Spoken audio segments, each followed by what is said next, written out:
Here's my PB scramble of 5.44 seconds. As you can see, really easy white cross here. So I insert green first, then orange.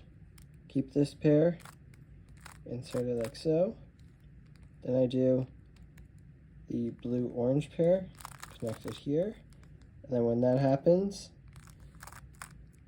the red-green pair comes out. So I rotate, insert that. Free pair here, pretty easy one. And then I noticed here, OLL will be solved, and just a J-perm. So this is what it looks like at full speed.